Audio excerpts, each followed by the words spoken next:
El sonido de aquella bofetada aún me explota dentro de la cabeza como un disparo en una habitación cerrada. No fue solo el golpe contra la mejilla de mi hija lo que heló la mesa entera, fue el silencio que vino después, denso, espeso, casi criminal.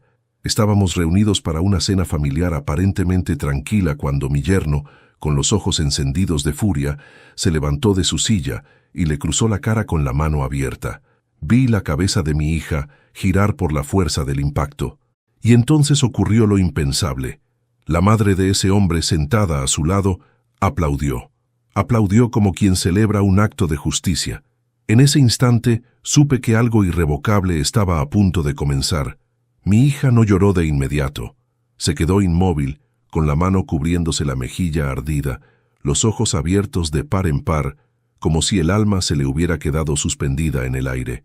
Yo me levanté lentamente, sin gritar, sin mover una silla, sin golpear la mesa. Tenía el corazón galopando dentro del pecho, pero mi voz no me tembló. Miré a todos los presentes, a los que bajaron la cabeza, a los que fingieron no ver, al agresor que aún respiraba con rabia, y a la mujer que acababa de aplaudir la violencia como si fuera un espectáculo. Sin decir una palabra, saqué el teléfono del bolsillo y marqué un número que llevaba años sin usar. La mano de mi yerno todavía estaba en el aire cuando habló su madre, con una sonrisa torcida. Eso le pasa por contestona. Nadie reaccionó. Nadie, ni los otros invitados, ni siquiera los que sabían desde hace años lo que ocurría puertas adentro. El aire olía a comida recién servida y a miedo mal disimulado. Mi hija seguía de pie, temblando en silencio. Yo terminé la llamada. Guardé el teléfono con calma y dije solo una frase. Nadie salga de esta casa. Ellos me miraron con desprecio. No tenían idea de lo que estaba a punto de ocurrir. Pero antes de continuar, me gustaría saber si te suscribiste al canal y si te gustó el video. Esto me ayuda a ver que me apoyas y disfrutas de mis historias. Ahora, continuemos. Mi yerno rió con soberbia. ¿Y tú qué vas a hacer, viejo?, me lanzó con burla. Yo no le respondí. Me acerqué lentamente a mi hija. Le coloqué una mano en el hombro. Sentí su cuerpo duro, rígido, como una estatua quebrada por dentro. La miré a los ojos. En su mirada vi años de silencios, de gritos ahogados, de noches encerradas en el baño llorando sin que nadie acudiera. Vi también el miedo de una mujer que ya no sabe cómo pedir auxilio porque pedirlo tantas veces sin respuesta termina apagando la voz. Entonces ocurrió algo que ninguno esperaba. La perilla de la puerta principal comenzó a girar lentamente. El sonido metálico retumbó en el comedor como un presagio. La suegra de mi hija dejó de sonreír. Mi yerno dio un paso atrás. Yo no me moví. La puerta se abrió de golpe y dos hombres entraron con pasos firmes, seguidos por una mujer de traje oscuro. No levantaron la voz, no empujaron a nadie, solo mostraron sus credenciales. La palabra autoridades cayó sobre la mesa como un martillo. Recibimos una llamada por violencia doméstica en tiempo real, dijo uno de ellos con tono seco. El rostro de mi yerno se transformó. Quiso negar lo ocurrido, pero mi hija, por primera vez en años, habló antes que él pudiera hacerlo. Sí, dijo con la voz quebrada, me acaba de golpear. Yo sentí que el aire volvía a entrar en mis pulmones después de décadas. La madre de mi yerno se levantó indignada, gritando que todo era un malentendido, que su hijo solo había querido corregirla. Aquella palabra corregirla me atravesó como una cuchilla. Uno de los agentes le pidió que se calmara. Ella se acercó a mi hija y sin pudor volvió a levantar la mano. No llegó a tocarla.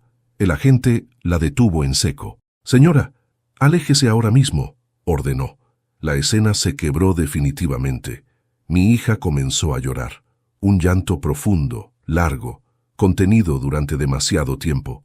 La mujer de traje se acercó a ella, la cubrió con un chal y le habló con una dulzura que yo no había podido ofrecerle antes, no por falta de amor, sino por ignorancia, por incredulidad, por miedo a confirmar lo que siempre estuvo frente a mis ojos. Yo a mis 68 años acababa de entender que el silencio también puede ser una forma de violencia. Los agentes separaron a mi yerno de la mesa. Él gritaba, insultaba, juraba que todo era un complot. Nadie le creyó. La bofetada estaba aún dibujada en el rostro de mi hija, roja, marcada, visible. La prueba no se podía borrar. La suegra lloraba ahora, pero no por mi hija. Lloraba por su hijo y por el control que acababa de perder. La casa entera temblaba de tensión. Uno de los agentes me miró. «¿Usted realizó la llamada, señor?», me preguntó. Asentí. «Sí, y no fue la primera vez que debía hacerlo», respondí. Mi voz salió grave, cansada, pero firme. Me pidió que declarara luego. Yo acepté. Sabía que ya no había marcha atrás. Mientras se llevaban a mi yerno a un costado para interrogarlo, mi hija cayó de rodillas frente a mí. «Perdóname, papá», lloraba. «Perdóname por no haberte dicho nada». Yo me agaché con dificultad y la abracé con la fuerza que aún me quedaba. No había reproches en mi pecho, solo una culpa antigua por haber tardado tanto en ver claramente. La suegra, viendo que ya no tenía el control de la situación, empezó a gritar que yo era un entrometido, que había destruido a su familia. Me acerqué a ella con calma. «No, señora», le dije mirándola a los ojos. «Su familia se destruyó cuando usted aplaudió un golpe». No respondió. Su mirada se perdió. Esa noche, mientras los agentes tomaban declaraciones, supe que ninguna comida volvería a saber igual. La mesa seguía puesta, los platos aún calientes, pero ya no éramos los mismos. Había una verdad expuesta sobre la madera, una verdad que había estado escondida demasiado tiempo bajo manteles de apariencias. Cuando finalmente se llevaron a mi yerno del lugar escoltado, mi hija se aferró a mi brazo como cuando era pequeña. Yo sentí el temblor de su cuerpo recorrer el mío entero. Afuera, las luces de la patrulla encendidas teñían la calle de rojo y azul, y yo entendí con una claridad dolorosa que esa sola llamada que hice había cambiado el curso de muchas vidas. Pero también supe algo más. Lo que estaba por venir sería aún más desgarrador, más revelador y más peligroso de lo que cualquiera de ellos podía imaginar. Porque aquella llamada no había sido un impulso. Había sido el primer movimiento de una verdad que llevaba años esperando salir a la luz. Y apenas era el comienzo. El portazo de la patrulla al llevarse a mi yerno retumbó en la casa como un eco final. Nadie habló durante varios segundos. El comedor, que minutos antes había sido un escenario de violencia y miedo, quedó suspendido en un silencio espeso, interrumpido solo por el llanto entrecortado de mi hija. Los agentes seguían dentro, tomando notas, observando cada gesto, cada objeto, cada rincón como si la casa misma fuese ahora una prueba muda. Uno de ellos se acercó a mí y me pidió que relatara con detalle lo que había ocurrido. Yo hablé sin adornos, sin dramatismo. Dije cuándo comenzó la discusión, cómo se levantó mi yerno, cómo alzó la mano y la descargó contra el rostro de mi hija. Expliqué también el aplauso de su madre, ese gesto que aún me quemaba por dentro más que el golpe mismo. El agente anotaba sin levantar la vista. Mientras tanto, la trabajadora social se sentó junto a mi hija. Le hablaba despacio, con una voz suave que parecía devolverle un poco de aire a sus pulmones. Yo observaba aquella escena con una mezcla de alivio y dolor. Por fin, alguien la escuchaba sin interrumpirla, sin juzgarla, sin minimizarla. La madre de mi yerno seguía de pie, caminando de un lado a otro, murmurando maldiciones contra mí. «Esto no se va a quedar así», repetía como una amenaza vacía. Nadie le prestaba atención. Había perdido el control del escenario, y eso era algo que jamás había sabido soportar. Cuando terminaron las primeras declaraciones, uno de los agentes anunció que mi yerno quedaba formalmente detenido por agresión agravada en contexto de violencia familiar. Su madre gritó, se abalanzó hacia el pasillo intentando seguirlo, pero fue detenida antes de cruzar el umbral. «Usted también será citada a declarar», le informaron. Sus gritos se transformaron en sollozos de rabia. La casa comenzó a vaciarse poco a poco. Vecinos curioseaban desde la vereda, fingiendo no mirar. El murmullo ya estaba afuera, creciendo como una bola de nieve. Yo sabía que el barrio no tardaría en armar su versión de los hechos, pero en ese momento poco me importaba. Todo mi mundo estaba concentrado en el temblor del cuerpo de mi hija entre mis brazos. Cuando por fin los agentes se retiraron, quedamos solos en el comedor. Platos fríos, copas a medio beber. La silla vacía de mi yerno como un hueco que nadie se atrevía a mirar de frente. Mi hija alzó lentamente la cabeza. «Papá», susurró. Pensé que nadie iba a venir nunca. Esa frase me atravesó más que cualquier grito. «Esta vez sí vinieron», respondí. «Y no te dejaré sola nunca más». Ella bajó la mirada. Sus lágrimas caían sin ruido sobre el mantel manchado de vino. La llevé hasta el sofá y la cubrí con una manta. Tenía escalofríos. No solo por el golpe, sino por el derrumbe interno que se había desatado. Sus años de resistencia silenciosa comenzaban a resquebrajarse de golpe. «Tengo miedo», dijo con la voz quebrada. «Mucho miedo». «Yo también», respondí con honestidad. «Pero ahora el miedo ya no manda». Se recostó, agotada. Cerró los ojos por unos instantes, como si su cuerpo no pudiera sostener más tensión. Yo me quedé a su lado, sin saber exactamente qué decir. A veces, quedarse es la única forma de hablar. Horas después, cuando ya pasaba la medianoche, el teléfono de mi hija vibró. Era un mensaje de su suegra. Yo alcancé a leer por encima. Palabras cargadas de veneno, amenazas, acusaciones. Mi hija apagó el teléfono con manos temblorosas y lo dejó sobre la mesa como si quemara. «Siempre fue así», murmuró. «Siempre me dijo que me iba a arrepentir el día que hablara». Sentí un nudo en el pecho. «Por eso no hablaste», deduje. Asintió en silencio. Me decía que nadie me creería. Susurró. Que era mi culpa, que yo lo provocaba, que los golpes eran correcciones. La rabia subió por mi garganta como un incendio. «Nadie tiene derecho a corregir con golpes», respondí. «Nadie». La abracé con cuidado, como se abraza a alguien que lleva mucho tiempo roto por dentro. Su respiración se fue calmando poco a poco. Pasada la 1 de la madrugada, sonó el timbre. Pensé que eran los agentes de nuevo, pero al abrir vi a un hombre que no esperaba. Era el hermano de mi yerno, un muchacho delgado con la mirada baja. «Vengo a buscar algunas cosas de mi hermano», dijo sin levantar la voz. Me pidió que pasara. «No es momento», respondí con firmeza. «Solo ropa», insistió. «Él va a pasar la noche detenido». Sentí un escalofrío al escuchar la palabra detenido. Era real. Ya no había vuelta atrás. «Mañana», dije. «Hoy no entra nadie más a esta casa». El joven asintió y se retiró sin discutir. Cerré la puerta con doble vuelta. Mi hija me miró. «Toda su familia siempre lo protegió», dijo. «Aun cuando sabían, eso también se va a terminar», respondí. Nos quedamos sentados en silencio un largo rato. Afuera, la calle volvía lentamente a su calma habitual. Adentro, el tiempo parecía suspendido. Al amanecer mi hija no había dormido. Yo tampoco. Preparamos café en silencio. Ella sostuvo la taza con ambas manos, como si necesitara sentir algo firme. «Papá», dijo de pronto. «Esto no empezó hoy». La miré con atención. «Empezó la primera vez que me empujó», continuó. «Hace años. Yo pensé que podía cambiar. Después pensé que podía aguantar. Después pensé que merecía lo que me pasaba. Cada palabra era una herida abierta». «¿Y su madre?», pregunté. «Siempre lo justificó», respondió. «Decía que yo era difícil, que debía agradecer que alguien me aguantara». Sentí que algo se me rompía por dentro. «No estaba sola», le dije.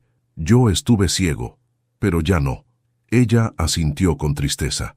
«Ayer, cuando lo llamaste», dijo. Supe que ya no iba a poder volver atrás. «Nunca más volverás atrás», le aseguré. «Y si lo intentas, yo mismo te traeré de nuevo». Una lágrima le resbaló por la mejilla. «Gracias, papá». El sol comenzó a asomarse por la ventana, tiñendo la cocina de una luz pálida. Una nueva mañana estaba empezando sobre los escombros de la vida que mi hija había llevado durante años, y yo comprendí, mientras la observaba soplar el vapor del café, que aquella llamada no solo había detenido un golpe, había abierto una puerta que daría paso a verdades aún más oscuras, a secretos que todavía no habían salido a la superficie, porque el infierno de mi hija no empezaba ni terminaba en la mano de su esposo. Apenas estábamos viendo el principio. A la mañana siguiente, cuando el barrio aún despertaba con la normalidad ajena de un lunes cualquiera, mi hija y yo seguíamos sentados en la cocina, con el café frío entre las manos. La noche anterior había abierto una puerta que ya no podía cerrarse, y lo sabíamos ambos. Ella miraba el borde de la taza sin parpadear, como si allí estuviera escrita toda su historia. Yo aguardaba, sin apurarla. Aprendí demasiado tarde que forzar las palabras también es una forma de violencia. «Papá», dijo por fin. Todo empezó poco después de casarnos. Su voz era un hilo tenso, sostenido apenas por la respiración. «La primera vez no fue una bofetada», continuó. «Fue un empujón. Discutíamos por dinero. Me empujó contra la pared.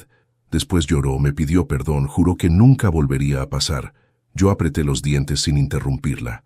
Yo le creí», susurró. «Siempre le creí». Me contó cómo al principio los golpes eran aislados, casi accidentales. Un manotazo, un empujón, un objeto lanzado contra la pared.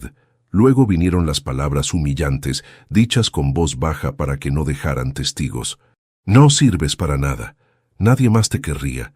Si te vas de aquí te mueres de hambre». Ella me miraba mientras hablaba, buscando en mi rostro la reacción que nunca había buscado antes. «¿Por qué no me lo dijiste?», pregunté al fin, con un nudo en la garganta. Bajó la vista. «Al principio por vergüenza», respondió. «Después por miedo. Y al final, porque ya no sabía si seguía siendo una víctima o si era realmente culpable. Sentí que el aire me faltaba. Su madre siempre estaba enterada», agregó. «Yo pensaba que la iba a detener, pero no. Ella siempre decía que yo lo sacaba de quicio, que tenía que aprender a obedecer, que un hombre se respeta cuando se le teme». Cerré los ojos un instante. Comprendí entonces por qué aquel aplauso en la cena no había sido un impulso. Era la confirmación de un sistema entero construido sobre el golpe. «Cuando quedabas con moretones», murmuré. «Decía que me había caído», respondió. «Y tú siempre me creíste». Aquella frase me golpeó más fuerte que cualquier bofetada. Recordé decenas de escenas en las que la vi llegar con mangas largas en pleno verano. Recordé excusas torpes, sonrisas tensas, visitas canceladas a último momento. Yo había elegido creer porque la alternativa era demasiado dolorosa. «Una noche», dijo de pronto, «pensé que me iba a matar». La miré con espanto. Había bebido mucho, me tiró al suelo y me pateó. Yo me arrastré hasta el baño y me encerré. Él golpeaba la puerta. Yo rezaba para que el pestillo aguantara. Su madre estaba sentada en el sillón del living. Lo escuchaba todo. No hizo nada. Sentí que mis manos temblaban.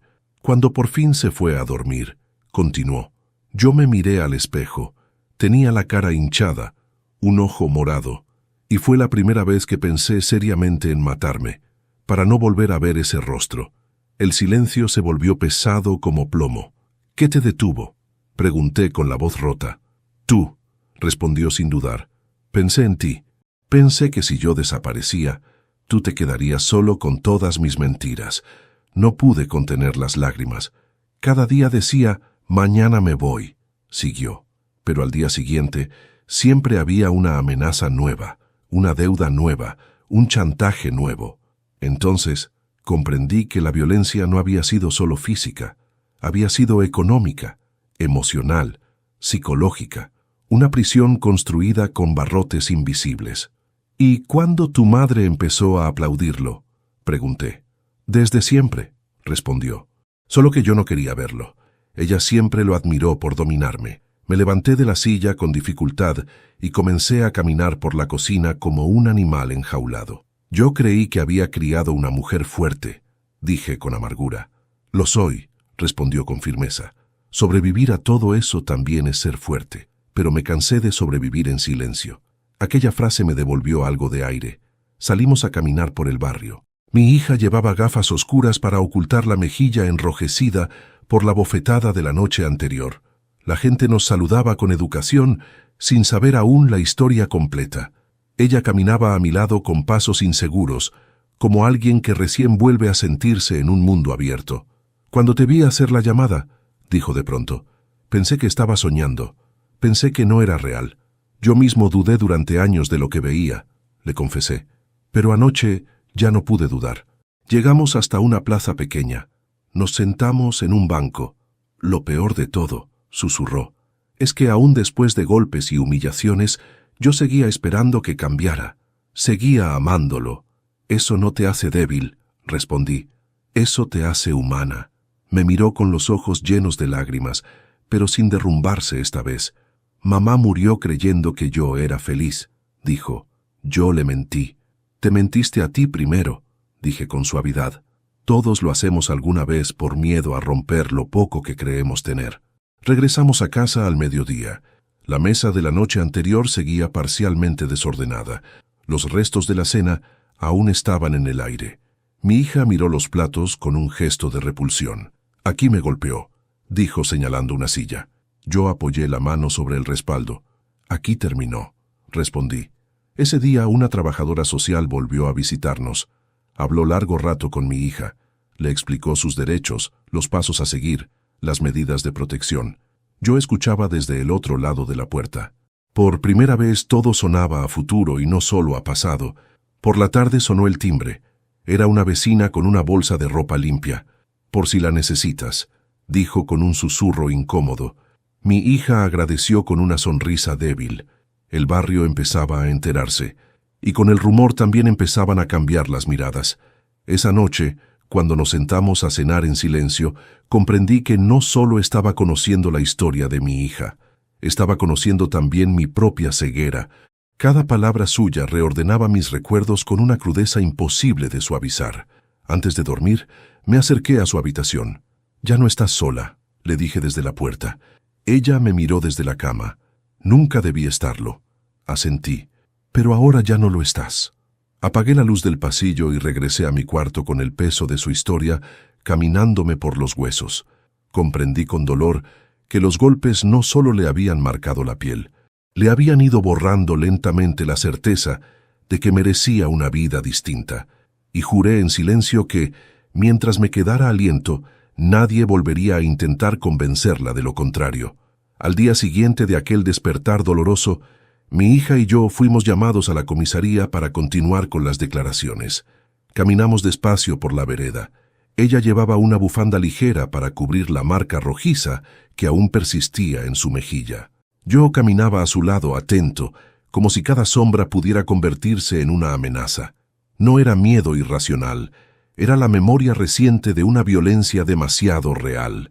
Al llegar, vimos una escena que me revolvió el estómago. La madre de mi yerno estaba en la entrada, hablando con dos policías. Sus gestos eran exagerados, teatrales, como si buscara convencerlos con dramatismo en lugar de argumentos. Cuando nos vio acercarnos, entornó los ojos con un odio mudo. «¿Qué hacen aquí?», escupió con desprecio. «Ustedes son los que están destruyendo una familia». Me detuve justo frente a ella. «Una familia se destruye cuando alguien aplaude un golpe», respondí sin elevar la voz. Su rostro se desfiguró de rabia. «Mi hijo solo intentaba poner orden», dijo.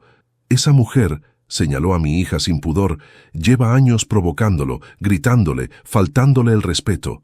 ¿Qué esperabas que hiciera? ¿Que se dejara pisotear?» Mi hija bajó la mirada. Yo sentí el impulso de ponerme entre ellas. «No tiene permiso para hablarle así», le advertí. «Ella no es una víctima», gritó la mujer. «Siempre se hace la mártir, siempre manipulando a todos. Y ahora te manipula a ti, viejo tonto». Un agente se acercó de inmediato. «Señora, debe bajar la voz», le indicó, pero ella siguió. «¿Saben quién es mi hijo? Un hombre trabajador, un hombre que la mantuvo, que le dio un techo, que soportó sus ataques. La que debería estar detenida es ella». El agente miró a mi hija. «¿Quiere hacer una denuncia por amenazas?», preguntó. Ella me miró buscando en mi rostro una guía que llevaba años sin pedir. «Sí», respondí por ella. «Sí quiere». La madre del agresor abrió la boca, pero el agente la detuvo con la mano alzada. «Acompáñenos», ordenó. Mientras la conducían hacia adentro, seguía gritando. Gritos cargados de ese veneno que no empieza en la violencia física, sino mucho antes, en la mentalidad. Una mentalidad que había criado, moldeado y protegido a un agresor durante años. Dentro de la comisaría, mi hija declaró durante más de una hora. Yo la observaba desde la sala contigua. Cada palabra parecía arrancarle una parte de la piel, pero también una parte del peso que llevaba encima. La trabajadora social la alentaba a seguir. Cuando mencionó por primera vez la palabra humillación, bajé la vista. Cuando dijo vergüenza, sentí que algo dentro de mí se quebraba. Y cuando habló del miedo a morir, Me apoyé en la pared para no caer. Cuando terminó, la abrazó una de las técnicas del lugar.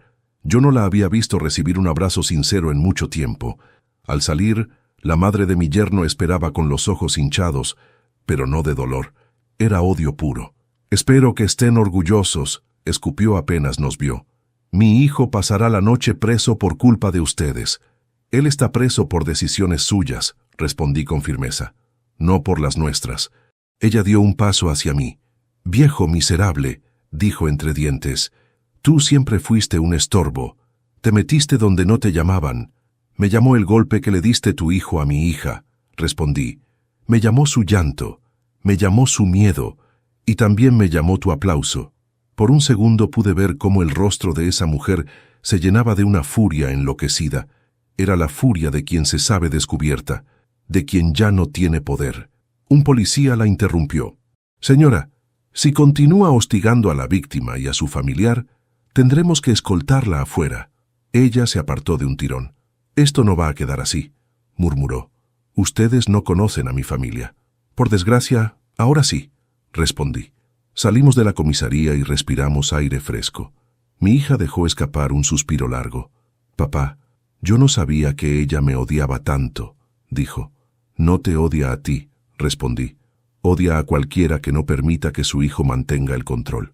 Caminamos unos pasos en silencio. «Ella siempre justificaba todo», continuó mi hija. «Decía que yo era dramática, que exageraba, que si él me gritaba era culpa mía, que si me empujaba yo me lo había ganado». «Eso es violencia también», dije. «Negar lo que ocurre, encubrir, minimizar». Ella asintió con un gesto pequeño. «Una vez», murmuró, «cuando él me dejó marcas en los brazos, yo se lo mostré a ella. ¿Sabes qué me dijo?» «¿Qué?» «Las mujeres fuertes no hacen escándalo por tonterías». Sentí un frío recorrerme entero. «No vas a volver a escuchar eso nunca más», le dije. Mientras nos dirigíamos a casa, mi hija se detuvo de golpe. «Papá», dijo con un hilo de voz, «¿y si ella intenta vengarse?» La miré con ternura y firmeza. «No temas», respondí. «Esta vez no estás sola y además…» Hice una pausa. «Ella cree que lo sabe todo, pero no tiene idea de lo que realmente estoy haciendo». Mi hija frunció el ceño. «¿Qué estás haciendo?» «Lo que debí hacer hace años», respondí sin entrar en detalles. «Protegerte». Cuando llegamos a casa, encontramos en el porche un sobre arrugado. Dentro había una nota escrita con letras apresuradas. «Si sigues hablando, vas a lamentarlo». Mi hija se cubrió la boca con las manos. Yo apreté el papel hasta arrugarlo del todo. «¿Ella?», preguntó con un hilo de voz. «Sí», respondí. «Su estilo es demasiado obvio». Guardé el sobre, no por miedo, por uso, porque cada pieza de esa mentira asquerosa me serviría más adelante. Pasamos la tarde en silencio. Mi hija dormía de agotamiento. Yo revisaba papeles, mensajes antiguos, registros, esperando la llamada que estaba seguro que llegaría. Y no me equivoqué. A las 6 en punto sonó el teléfono. Era un contacto que llevaba años sin marcar, una voz firme, profesional del otro lado. «Señor Gonzalo», dijo, «recibí su mensaje. Ya revisé todo. Su intuición era correcta. Hay algo más grande detrás de esto». Yo cerré los ojos. «Dígame qué encontró». La voz respondió, «No solo su yerno, también su madre. Ambos están involucrados en algo más que violencia doméstica». Se me heló la sangre.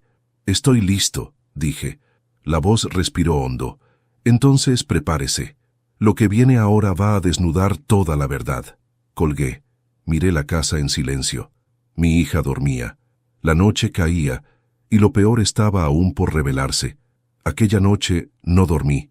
Me senté en el comedor con una lámpara tenue encendida y una montaña de papeles desordenados frente a mí. Viejos recibos, mensajes impresos, capturas de pantalla, registros médicos que yo mismo había ayudado a pagar sin hacer preguntas. Todo aquello que durante años había sido solo preocupaciones sueltas, ahora formaba un mapa perfecto del infierno que mi hija había vivido en silencio. No era solo una historia de golpes, era una trama entera de control, de amenazas, de dinero sucio, de silencios comprados. Recordé con amargura cuántas veces él me pidió préstamos urgentes para tapar deudas que yo nunca entendí del todo. Recordé también cuántas veces ella canceló visitas a último momento diciendo que estaba enferma. Ahora todo encajaba. Cada ausencia, cada excusa, cada manga larga en verano. Yo había estado pagando, sin saberlo, el escenario de su propia tortura. A las 3 de la mañana sonó de nuevo el teléfono. Era el contacto que me había llamado horas antes. La voz sonaba aún más grave. Gonzalo, entre lo que encontramos es delicado. Su yerno no solo es violento, está involucrado en movimientos de dinero ilegales, y su madre figura en varios de esos registros. Sentí que el aire se me iba del pecho. ¿De qué tipo de movimientos hablamos?, pregunté. Lavado, extorsiones, cobros por servicios de protección. ¿Y su hija? Estaba siendo usada como pantalla. Apreté los puños sobre la mesa. Ella sabía, sospechaba, pero no tenía pruebas, y cada vez que preguntaba, él la golpeaba. Colgué con el corazón desbocado. La violencia doméstica, que ya era un monstruo insoportable, ahora se mezclaba con algo aún más oscuro.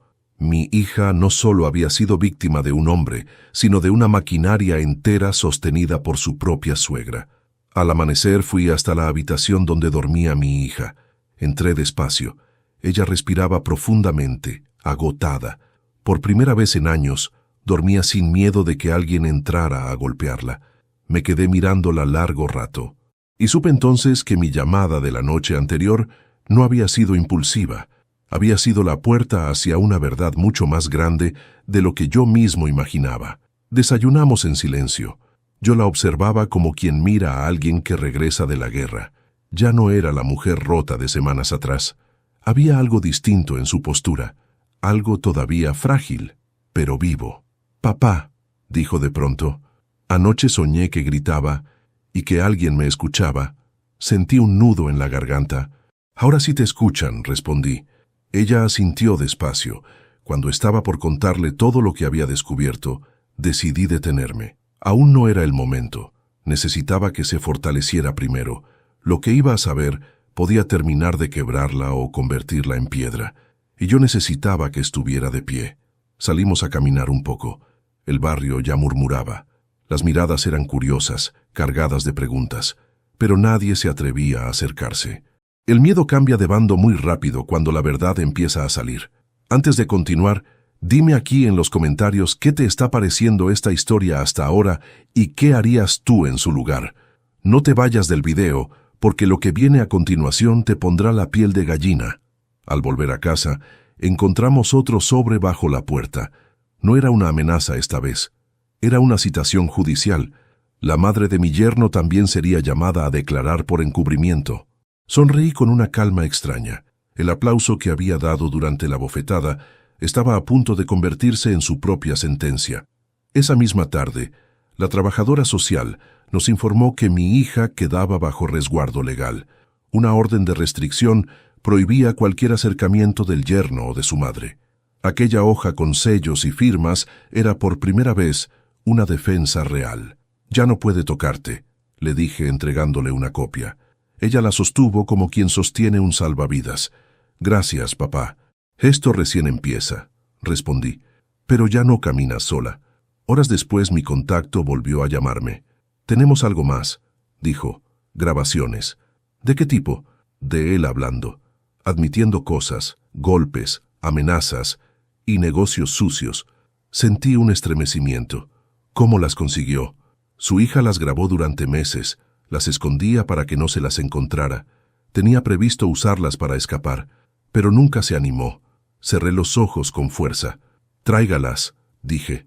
«Ya no va a escapar. Ya va a hablar». Esa noche, cuando vi aquellas grabaciones, comprendí hasta qué punto mi hija había sido una prisionera dentro de su propio hogar. Su voz temblando mientras él la insultaba. Los ruidos de golpes. Las risas de su madre justificando la agresión. «Te lo mereces», se escuchaba decir. «Así aprenden las mujeres». Sentí náuseas, sentí ganas de romper todo, pero también sentí algo nuevo, una claridad peligrosa. Aquella gente no solo debía ser detenida, debía perder todo el poder que había construido sobre el miedo. A la mañana siguiente, acompañé a mi hija a la fiscalía. Entregamos las grabaciones, los documentos, cada prueba. El fiscal escuchaba con el ceño fruncido. Cuando terminó de revisar todo, levantó la vista. «Esto no es solo violencia doméstica», dijo. «Esto es una red criminal con múltiples delitos». Mi hija apretó mis manos. «¿Y ahora?», preguntó. «Ahora», respondió el fiscal, «la historia va a cambiar de rumbo». Al salir, mi hija lloró por primera vez de alivio. No de miedo, no de vergüenza, de alivio. Yo la abracé con torpeza, con la espalda cansada, pero con el alma erguida. «Papá», susurró. «Nunca pensé que alguien los enfrentaría de verdad».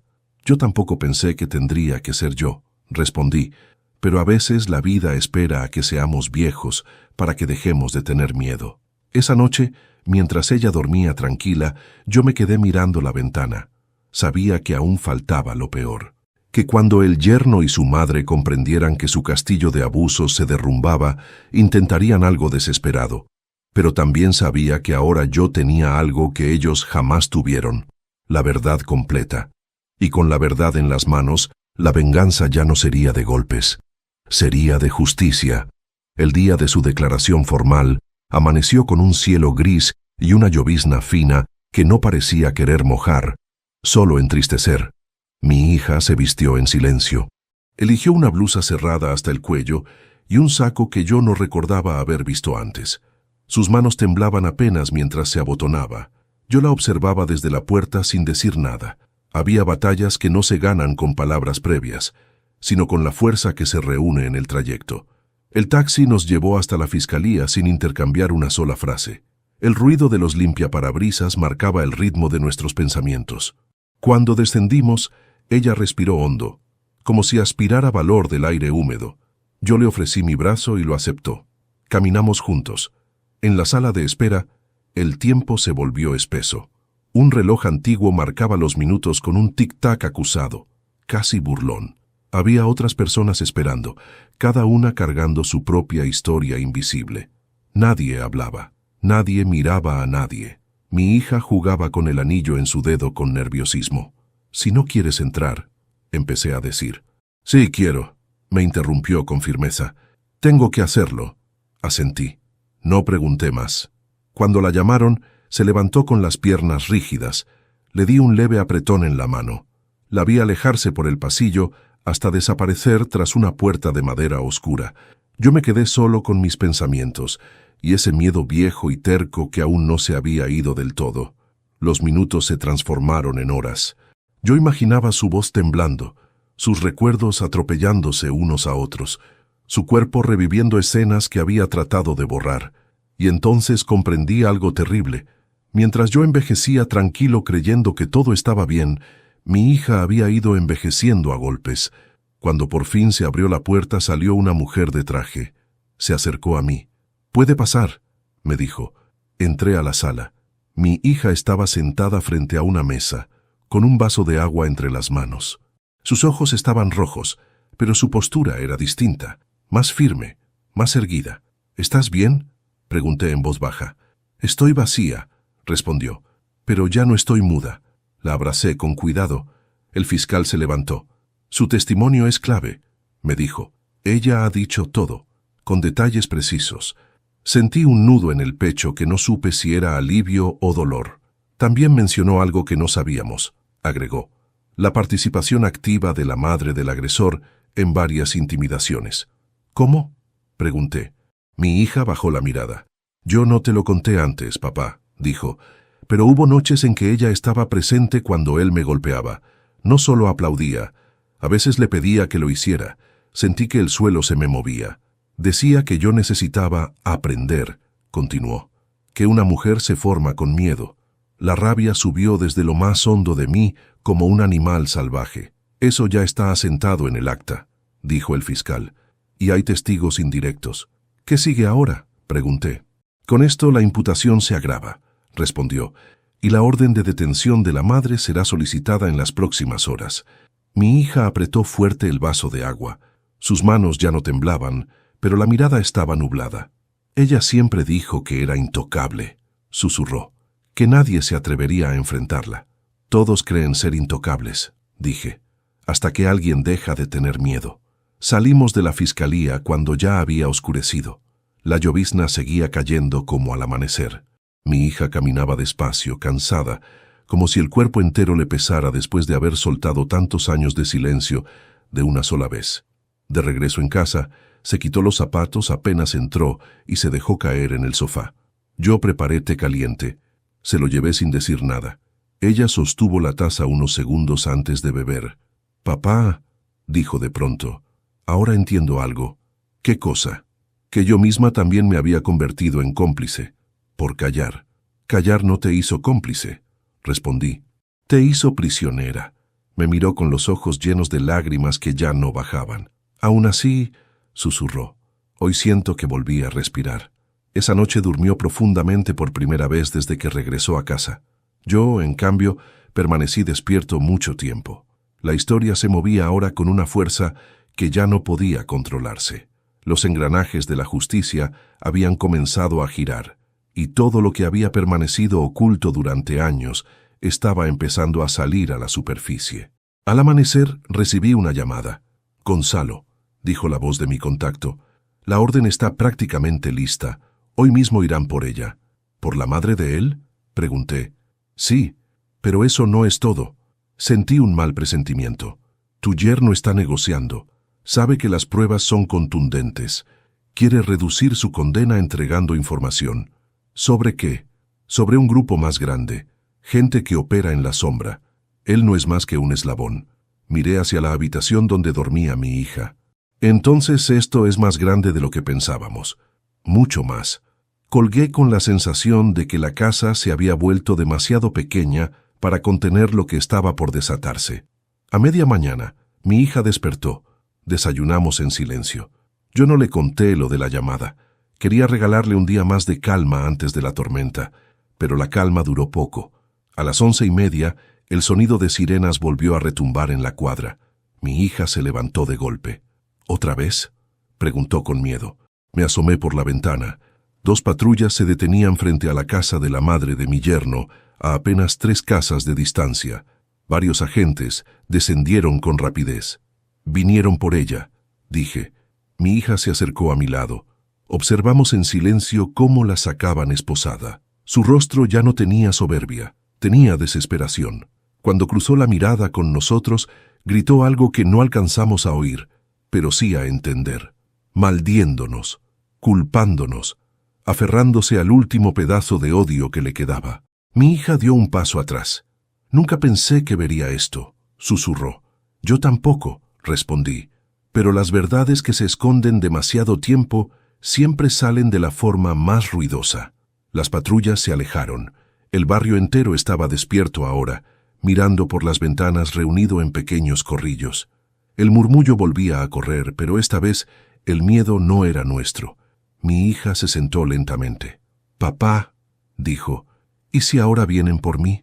Me agaché frente a ella y tomé su rostro entre mis manos. «Ahora ya no huyes sola», le dije, «y ahora tampoco estás escondida. Eso cambia todo». Ella cerró los ojos un instante. «Hoy hablé», susurró, «y creo que eso ya no me lo puede quitar nadie». La abracé con una ternura que me dolía en los huesos. Y supe entonces que algo irreversible había ocurrido. Mi hija ya no era solo una víctima. Había comenzado a convertirse en testigo. Y los testigos, cuando rompen el silencio, cambian el destino de todos. El arresto de la madre de mi yerno fue el golpe que terminó de resquebrajar la imagen de familia respetable que habían sostenido durante años. El barrio amaneció hablando en susurros, como si todos temieran que la verdad, al pronunciarse en voz alta, pudiera volverse contagiosa. Desde la ventana de mi casa vi a los vecinos reunirse en pequeños grupos, fingiendo hablar de cualquier cosa menos de lo que todos estaban mirando. La caída estrepitosa de quienes hasta hacía poco se creían intocables. Mi hija pasó la mañana sentada en el sofá, con una manta sobre las piernas, mirando un punto fijo de la pared. No lloraba, no hablaba. Era el agotamiento de quien ha llorado durante años y ahora ya no tiene lágrimas disponibles. Yo me movía por la casa en silencio, preparando comida que apenas probábamos, revisando el teléfono cada pocos minutos, esperando la siguiente llamada que sabía que llegaría. Y llegó. «Gonzalo», dijo la voz al otro lado, «tu yerno está hablando». Sentí un estremecimiento. ¿Qué está diciendo? Lo suficiente como para salvarse a sí mismo y enterrar a otros.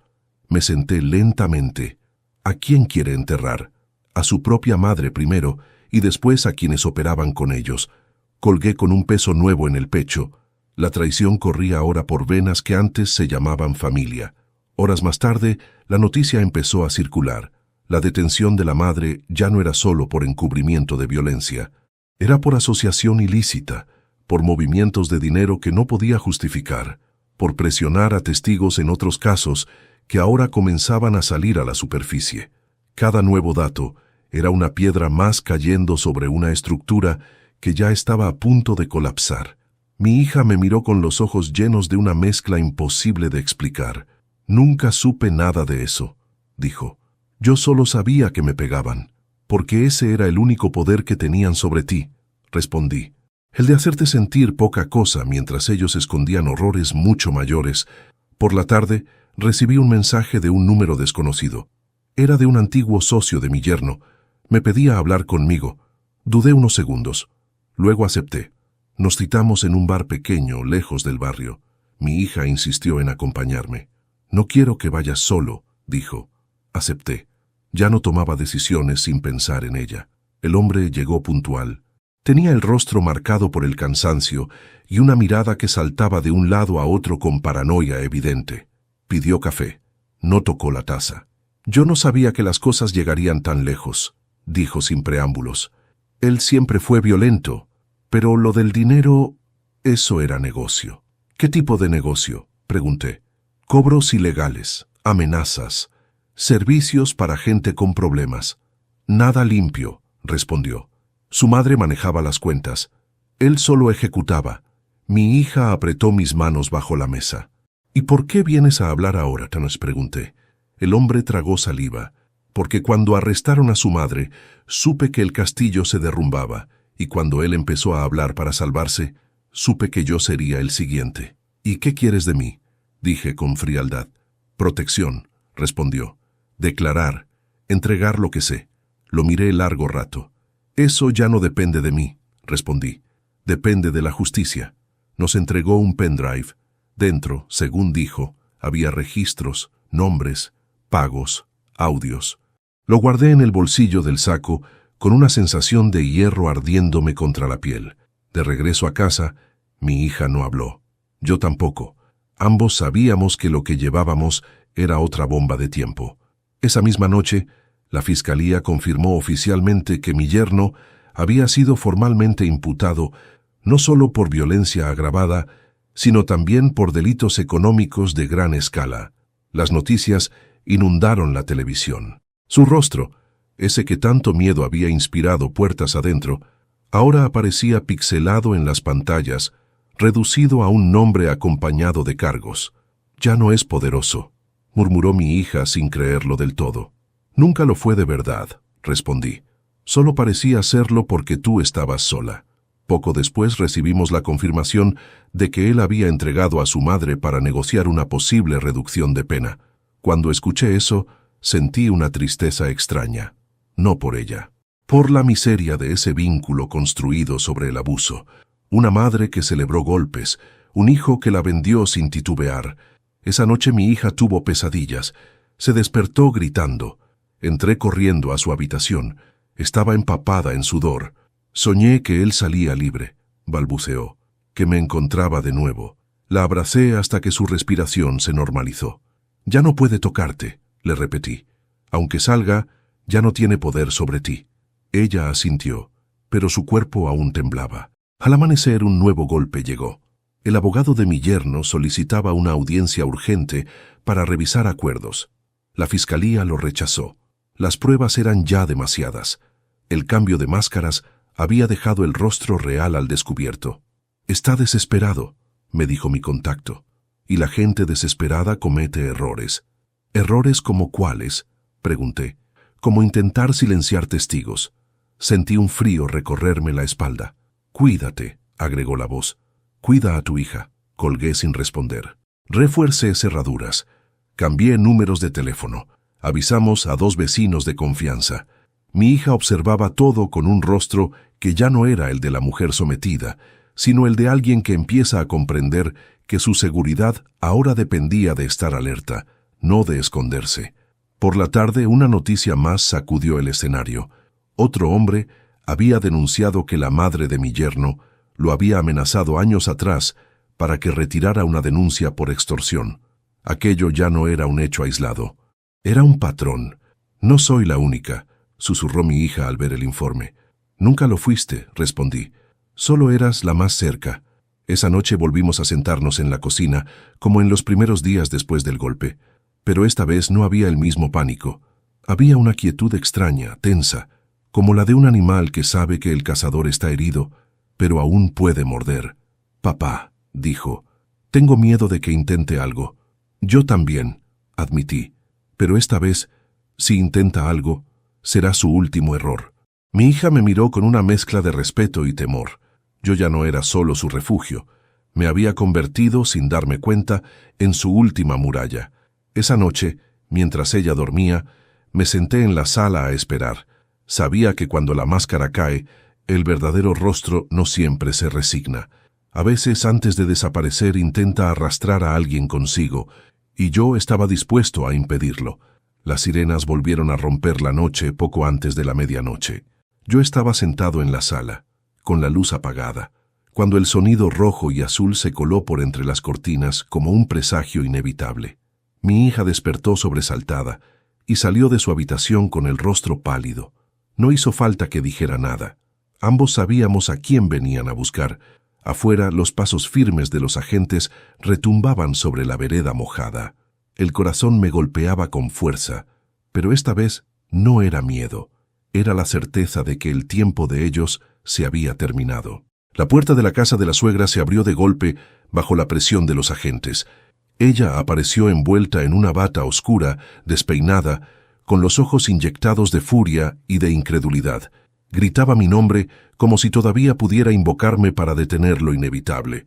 Desde la ventana vi cómo intentaba aferrarse al marco, cómo pataleaba el aire en un último acto de soberbia. Nadie la escuchó, nadie la consoló. La autoridad la rodeó con un silencio implacable. Y entonces las esposas hicieron su trabajo. El portátil policial se cerró y la noche volvió a respirar con cansancio. Mi hija se sujetó a mi brazo con fuerza cuando vio cómo la subían al móvil policial. Sus dedos temblaban, no de compasión, sino de una mezcla confusa de alivio y terror. Durante años había soportado esa mirada sobre su vida. Ahora la veía perderse en la oscuridad. Yo sentí una sacudida seca en el pecho, una pena que no era por ella como persona, sino por lo que había elegido ser. Nadie nace celebrando golpes.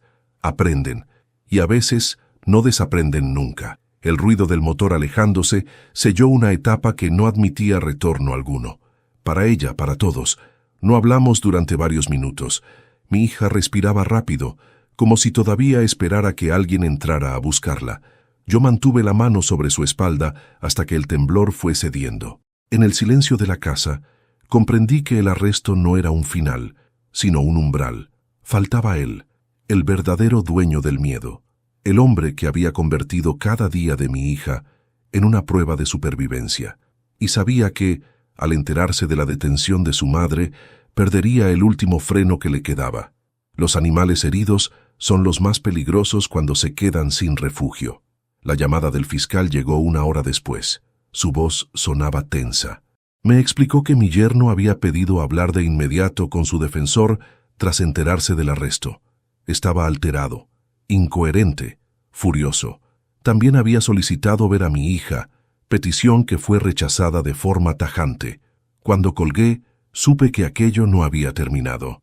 Las ratas, cuando sienten que el agua sube, buscan a quien morder, y yo estaba dispuesto a ponerme delante para que no volviera a hacerlo. Sabía que aquella noche también marcaría un antes y un después en mi propia vida. El reloj avanzaba cruelmente lento. Pasadas las 2 de la madrugada, un golpe seco sonó en la puerta de mi casa.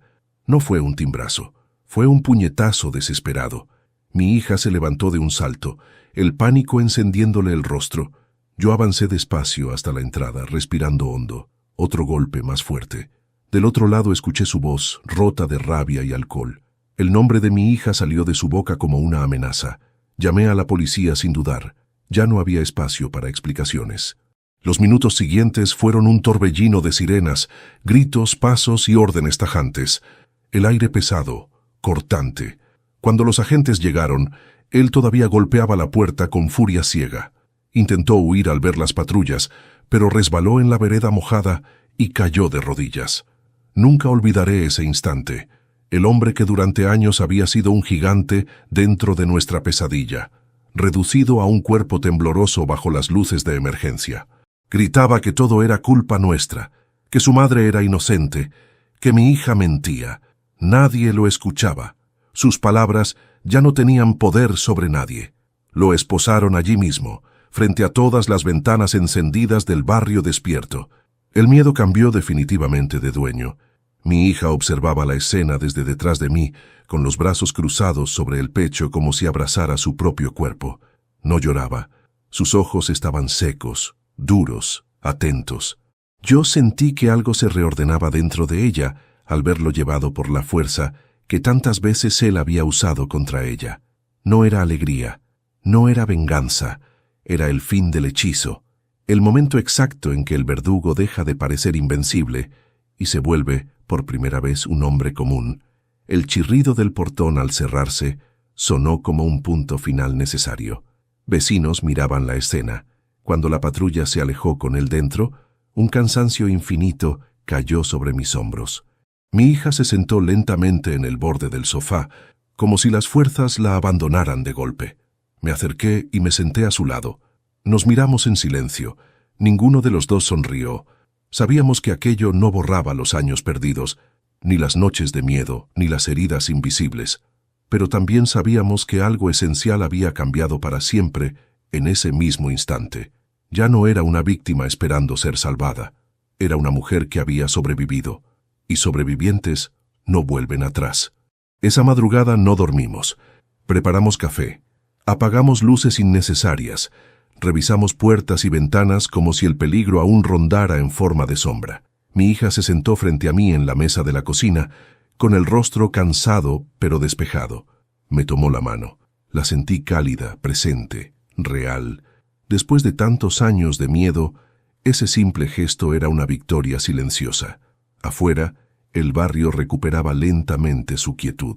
Adentro, por primera vez en mucho tiempo, yo sentí que el futuro dejaba de ser una amenaza. Sabía que aún faltaba enfrentar las consecuencias, los juicios y memorias difíciles. El amanecer después de la detención de mi yerno llegó sin ruido, como si la noche se hubiera llevado consigo el último grito.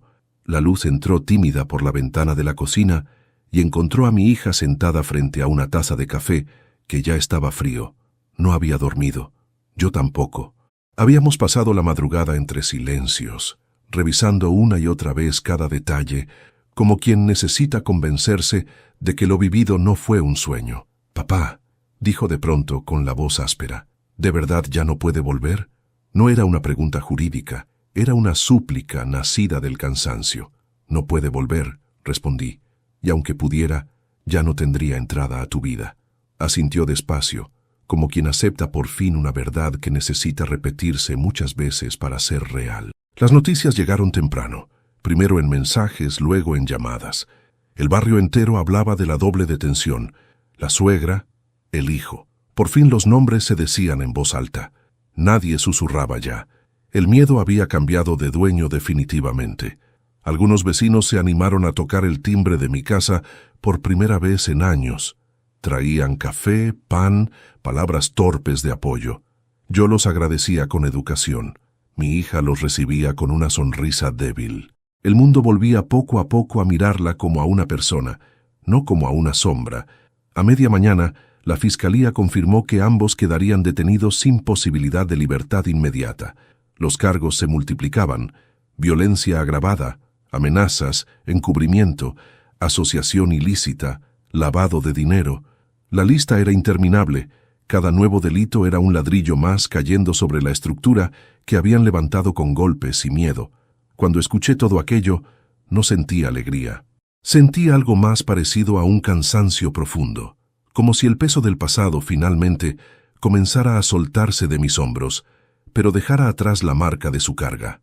Mi hija recibió una llamada del fiscal, la puso en altavoz.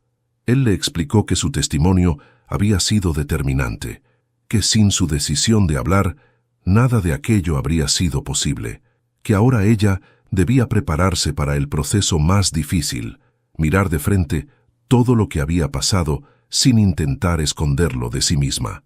«Usted ya hizo lo más difícil», le dijo. «Ahora viene lo más largo».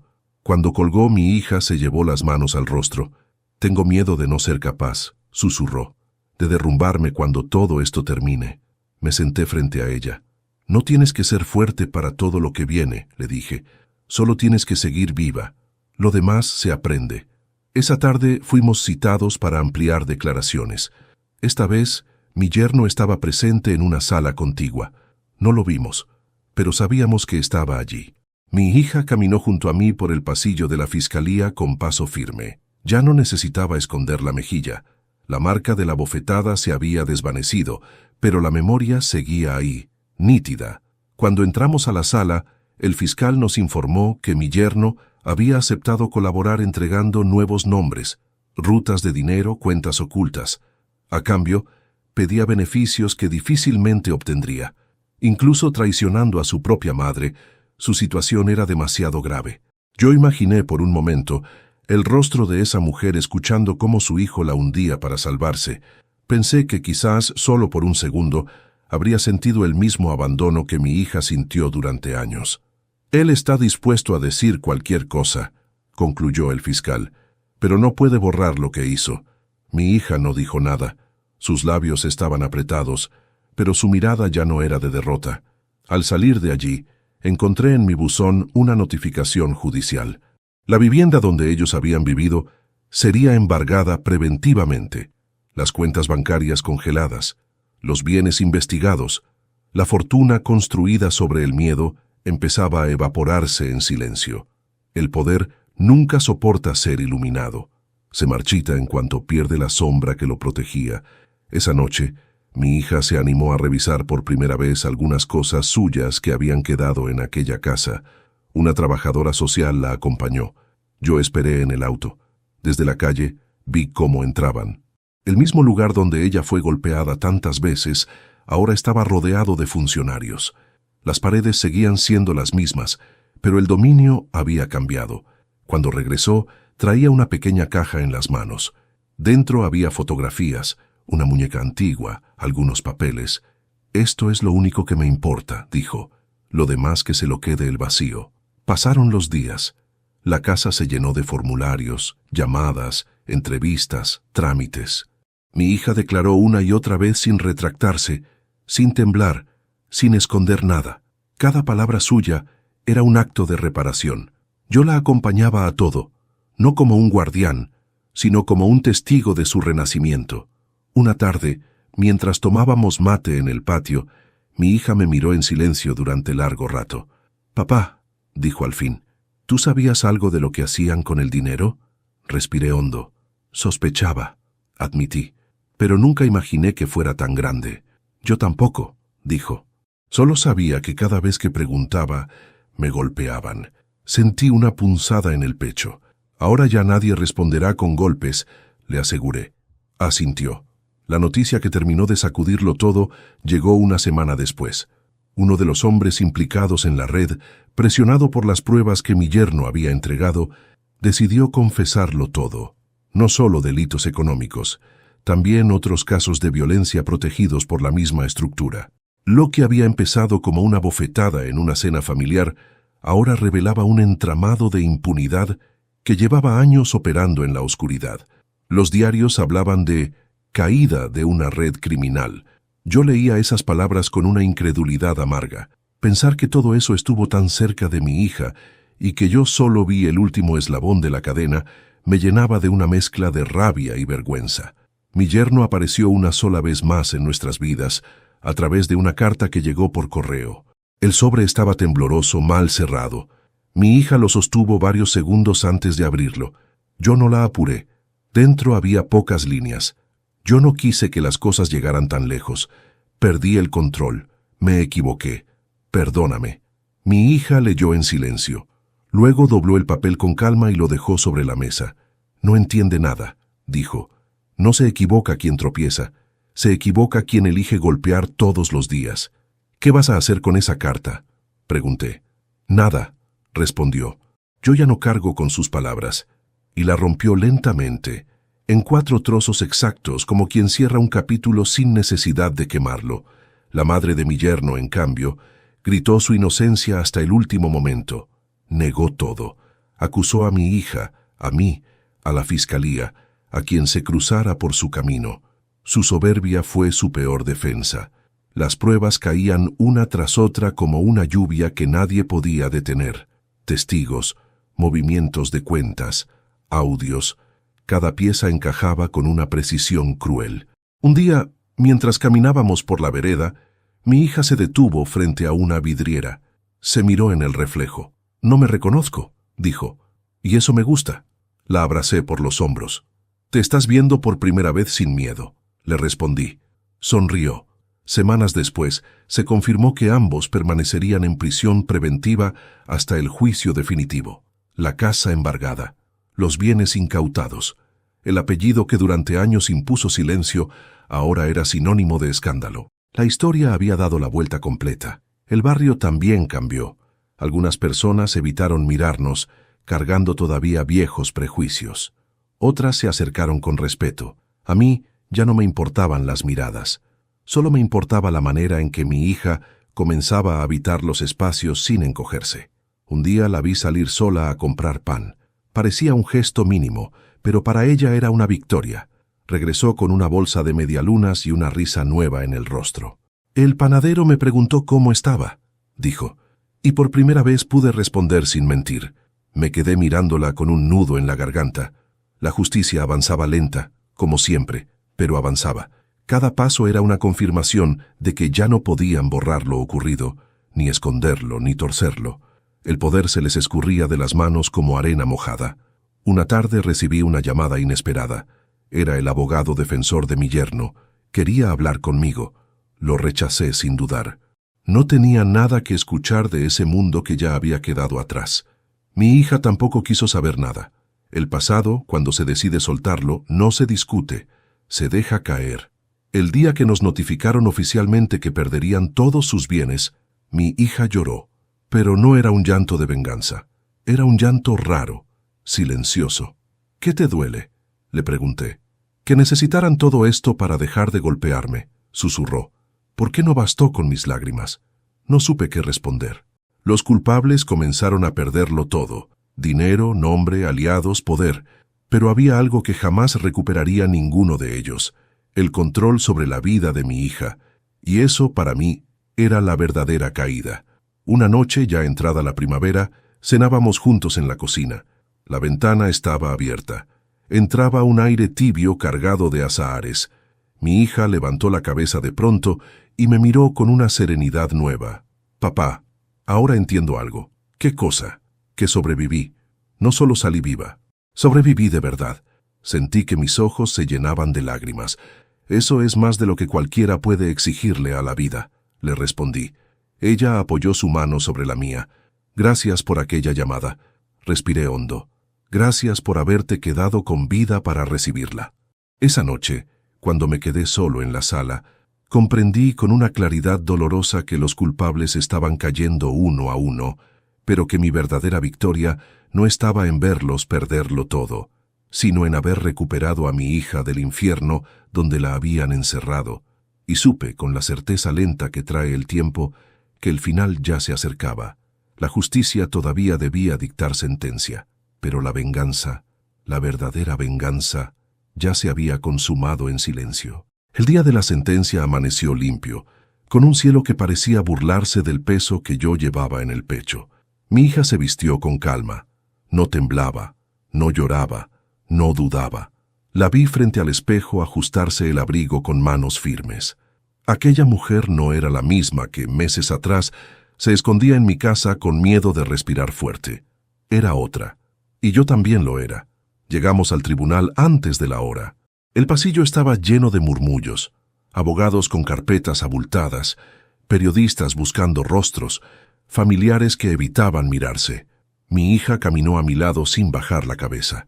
Yo avancé despacio, con los pasos del hombre que ya ha enterrado demasiadas ilusiones como para correr, pero que aún sabe sostener lo que ama. Cuando entramos a la sala, lo vi. Mi yerno estaba sentado en el banquillo de los acusados. Tenía el rostro demacrado, la espalda tensa, las manos entrelazadas como si aún buscara dominar algo. Junto a él, en otra fila, su madre. Ya no había soberbia en su mirada, solo un rencor pequeño, inútil, como una llama sin oxígeno. Mi hija se sentó conmigo en la fila de atrás. No los miró. Miraba al frente, al juez, al sitio donde caería la última palabra. El juicio fue largo. Cada testigo era un martillo más derribando la vieja fachada. Declararon peritos, vecinos, funcionarios, médicos. Se reprodujeron audios, golpes grabados, insultos, amenazas. La voz de mi hija temblorosa pero firme, narrando el infierno sin adornos. Yo sentí cada palabra como una punzada necesaria. Cuando llegó el turno de mi yerno, intentó justificarse. Habló de estrés, depresión, de problemas de pareja. Nadie le creyó. Cuando el fiscal mostró los movimientos bancarios, los audios con su madre, las amenazas a otros testigos, su discurso se vació de sentido. La mentira, cuando queda desnuda, se vuelve torpe y ridícula. Su madre declaró después. Negó todo, se contradijo, gritó, lloró, acusó a mi hija de provocarlo. El juez la interrumpió varias veces. Ya no tenía poder en esa sala, ya no podía decidir nada. Cuando terminó la última exposición, el juez pidió silencio. Mi corazón golpeaba como un tambor de guerra. Este tribunal, dijo con voz grave, declara a los acusados culpables de todos los cargos imputados. El aire se cortó. Anunció las penas. Años de prisión, pérdida definitiva de bienes, inhabilitaciones. Las palabras caían una tras otra como piedras pesadas. Yo miré a mi hija por el rabillo del ojo. No lloraba, respiraba hondo, como quien por fin sale a la superficie después de mucho tiempo bajo el agua. Cuando los agentes se acercaron para llevarse a los condenados, mi yerno giró la cabeza. Por primera vez en todo el proceso, nos miró directamente. Sus ojos buscaron a mi hija. Ella no se movió, no desvió la mirada. Tampoco respondió. Solo lo observó con una calma que jamás había tenido frente a él. Ese instante fue más castigo que cualquier reja. La madre empezó a gritar su nombre. Él no respondió.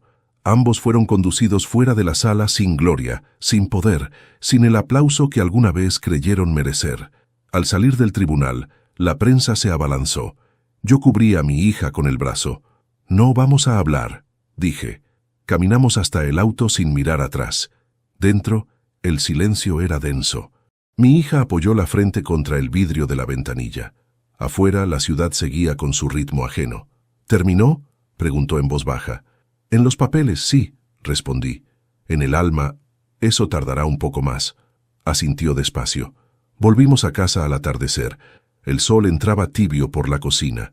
Mi hija dejó el bolso sobre la silla y se quedó de pie en el centro del comedor, mirando alrededor como si lo viera por primera vez. «Aquí vine rota», dijo, «y aquí estoy de pie». La abracé. Sentí su cuerpo firme contra el mío. Ya no temblaba.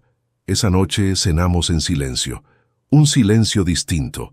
No de miedo, sino de cansancio bueno, de final de batalla. Afuera, los grillos comenzaban su canto. El mundo seguía girando.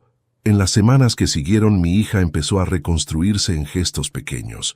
Salir sola, ir al médico, volver a reírse con una amiga, comprar ropa sin miedo a ser controlada. Cada uno de esos actos era una victoria invisible para quienes nunca han vivido enjaulados. Yo la observaba desde la distancia que se toma un padre cuando comprende que su hija ya no necesita ser defendida, sino acompañada. Un día me dijo que quería mudarse. No huir, mudarse de verdad, empezar en otro barrio, de otra forma. «No quiero que este lugar sea solo un refugio», me explicó. «Quiero que sea un recuerdo». La ayudé a buscar departamento, pintamos paredes, empacamos fotos. Cada caja era un pasado ordenado. Cuando por fin se fue, la abracé largo rato en la puerta. «Papá», me dijo, «si no hubieras hecho esa llamada...» «No digas eso», la interrumpí. «Lo hiciste tú. Yo solo marqué el número». Me sonrió con una ternura nueva. «Entonces hicimos la llamada juntos», respondió, y se fue caminando hacia su nueva vida. La casa volvió a quedar en silencio, pero no era el silencio de antes. Era un silencio lleno de significado, de todo lo que se perdió, de todo lo que se salvó. A veces, por las noches, aún recuerdo aquella cena, la bofetada, el aplauso, el comienzo de la caída. Me duele, sí, pero ya no me paraliza. Entendí que la venganza que yo creí buscar nunca fue castigo ni prisión, fue rescate, fue quitarle el miedo a mi hija con la verdad como única arma. Hoy, cuando hablo con ella por teléfono y escucho su risa al fondo, sé que la justicia no siempre repara todo, pero a veces alcanza para devolver la dignidad. Yo, Gonzalo, no gané una guerra, perdí años. Perdí ilusiones. Perdí una familia que nunca fue de verdad, pero salvé a mi hija, y eso es lo único que un padre necesita para seguir respirando tranquilo. El infierno quedó atrás, y por primera vez en mucho tiempo, mi hija vive. Ha pasado un año desde aquella noche en que la verdad rompió el silencio de nuestra mesa. Hoy escribo estas líneas sentado en el mismo comedor, pero ya no con el corazón encogido. La casa sigue siendo la misma. Las paredes no se movieron, pero todo lo que había dentro cambió para siempre. Mi hija vive en su propio departamento. Trabaja, se ríe, sale con amigas, a veces viene a visitarme los domingos y tomamos café juntos, hablando de cosas simples, del clima, de una planta nueva, de una película que vio en la semana. Y cada una de esas conversaciones cotidianas es un milagro silencioso que antes yo no sabía valorar. Todavía hay noches en las que despierto con el eco de aquella bofetada retumbándome en la memoria. Todavía me pregunto en qué momento exacto dejé de ver con claridad lo que estaba ocurriendo frente a mis ojos. Pero ya no me castigo por eso. Aprendí que el pasado no se puede cambiar, pero sí se puede impedir que vuelva a repetirse. Mi hija no habla casi de ellos, no por miedo, por desinterés. Cuando un monstruo deja de asustarte, simplemente deja de existir en tu mundo. Y eso quizás es la condena más dura. Yo sigo aquí, a mis 68 años, más cansado que antes, pero infinitamente más en paz. Entendí que ser padre no termina cuando los hijos crecen. Ser padre es estar dispuesto a destruir el infierno entero si hace falta, con tal de que ellos puedan volver a respirar. Hoy miro el cielo con otros ojos. No pido nada, agradezco, porque mi hija está viva, porque está libre, porque volvió a sonreír. Soy Gonzalo, y esta fue mi historia. Suscríbete al canal para que sigas escuchando historias reales que tocan el alma y despiertan conciencias. Dale me gusta a este video si esta historia te conmovió. Déjanos en los comentarios qué te pareció la historia, qué habrías hecho tú en mi lugar y desde qué ciudad nos estás viendo. Gracias por quedarte hasta el final. Tu apoyo hace que estas historias sigan siendo contadas.